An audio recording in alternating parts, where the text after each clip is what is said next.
The story behind League of Legends. Episode 4, Races in Runeterra, Part 3. Yordle.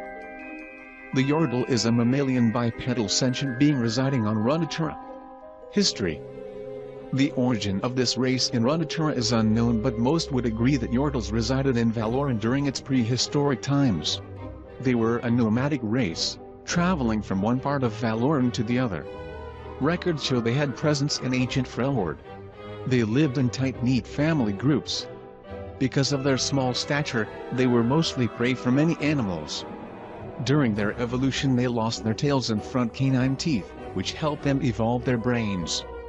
They started using tools for their everyday needs like hunting and defending from predators, which helped them evolve as a species. Today, the vast majority of the Yordle society dwells in the southeastern part of Valoran, behind the safety of the Saddlestone mountain range. They eventually settled themselves within the Radinup Valley known as the Yordle Land, where modern-day Bandle City is located. Their knowledge of magic, the sciences and arts made them an integral part of Valoran society and are present in its politics. Biology. Yordles are sexually dimorphic and much shorter than humans. Both genders rarely exceed 1 meter tall, with most averaging around 0.8 meters. Their skin texture ranges from being completely smooth, to very lightly covered in fur, to ultimately being significantly furry.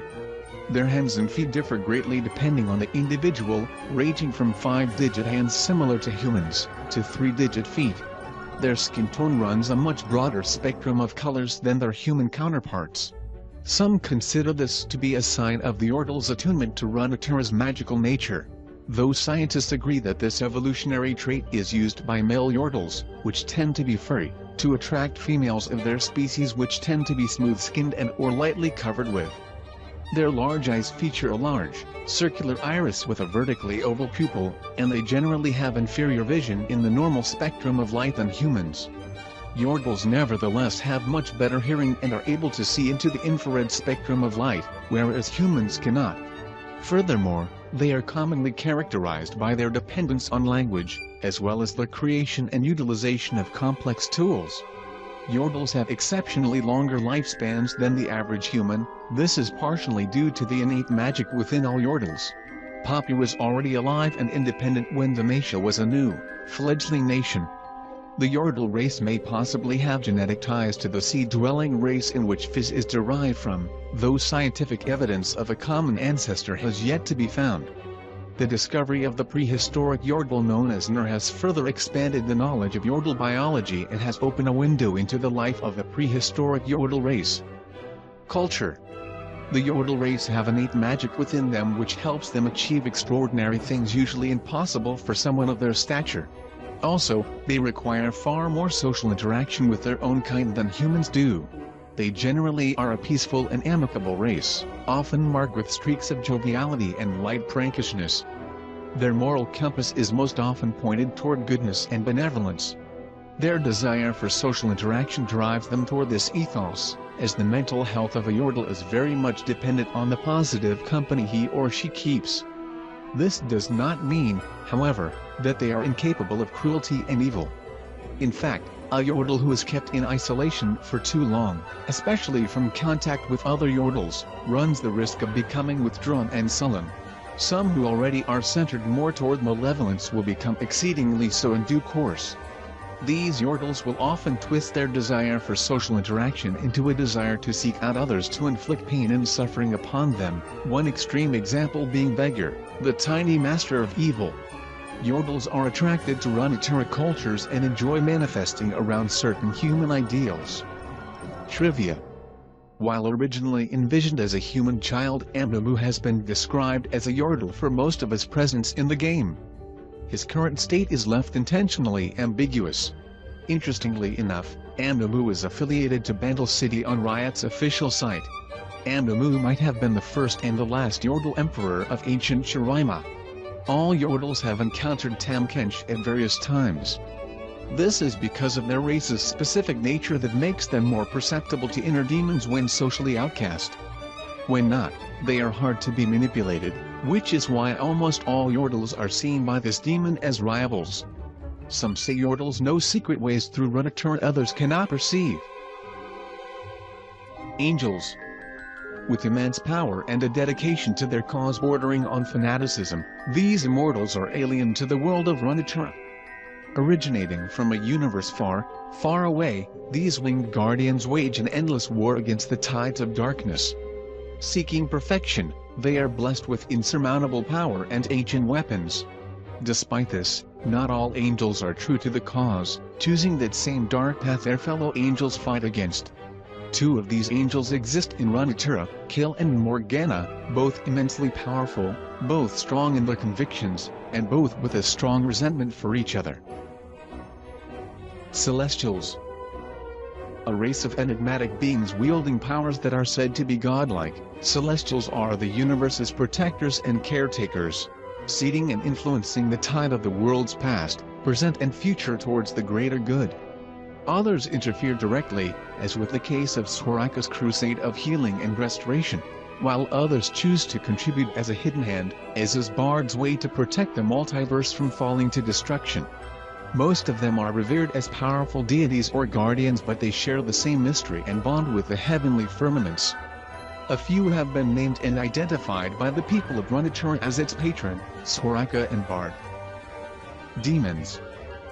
Sinister formless dark aligned creatures known as demons are a reflection of our mortals' flaws and dark side and take on the embodiment of sins. Their nature is shrouded in darkness and mystery, but they are known to wreak havoc among mortals on the brink of desperation. They seek vulnerable souls who are mostly likely to enter a dark pact with them. In exchange for granting their supplicant's wish, they would ask for something in return, something that at the time, the supplicant would think to be too small a price to be paid.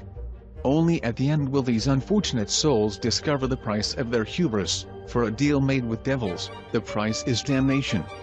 A famous demon in Runeterra would go by the name of Tamkent, who embodied the greed of his victim and took on his name as a grisly memento. Fairy. Playful, winged, humanoid creatures that are smaller than the Yordles. They inhabit the forests of the latter. They have capricious abilities of transfiguration and matter distortion, and their glades seem to exist in dimensions far removed from the normal flow of time. One can only enter their glades when invited by a fairy, as Pix has done with the Yordle Lulu. Spirits. Creatures that inhabit the ether and are divorced from the mortality that mortals suffer. Spirits are similar to celestials in the sense that they help maintain the balance of the natural world, intervening every now and then, whether the causes they support are maligned by mortals or revered by them. Spirits are deathless, returning to the ether when their physical vessels are destroyed and return again to continue their crusade. The meeps that accompany Bard is an example of such supernatural longevity. The kindred, known as Lamb and Wolf, are rumored to originate from spirits from a forgotten era and merely took up the mantle of heralds of death. If such rumors prove to be true, then a spirit's full capability might as well be godlike to the observing mortal. In Ionia, it is the charge of the Eye of Twilight to ensure the balance between the spirit and mortal realm be maintained. Voidborn. Voidborn are shown to vary greatly in intelligence and development. Vel'Koz and Chalgoth are highly intelligent. In due time Kha'Zix may as well, but requires to assimilate other organic creatures. While Kog'Maw is rather primitive, this may due to fact that he is an infant, and Rixai is primeval and non-sapient, more akin to a wild animal. As such, there are also different hierarchies. Rixai, for example, is the queen of her kind and feared by the other Voidborn. Vel'Koz is likely in the higher hierarchy, however, as he is allowed and able to execute other Voidborn should they become problematic for him. There currently exist two lesser Voidborn creatures who are summonable to the plane of Runeterra for a short time. Voidlings, summoned by Malzahar via Summon Voidling. Void Spawns, summoned by any champion via a Zra portal. These lesser Voidborn are both quadrupeds, with insectal legs that are similar in appearance. They are smaller in size in comparison to other Voidborn, being around the size of a minion, implying that they may not be fully matured. It has been hinted that they are non-sapient, and possess no lead nor master. However, their demeanors can be leased to those that summon them.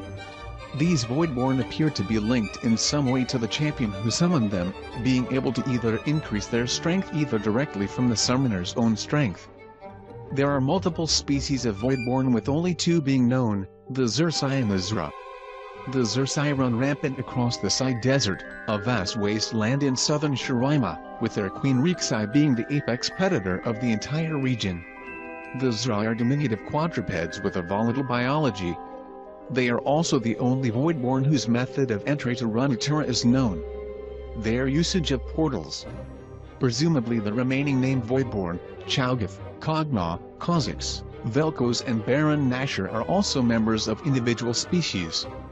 The flesh of a Voidborn is not edible for humans and decays very fast after their death. Nomenclature. All Voidborn carry names said to be an ancient Shuriman. A common naming convention amongst the Voidborn is to have their unique name be combined with the last syllable of their species name, being separated by an apostrophe in the middle. Thank you for watching. Please don't forget to share video and subscribe us channel.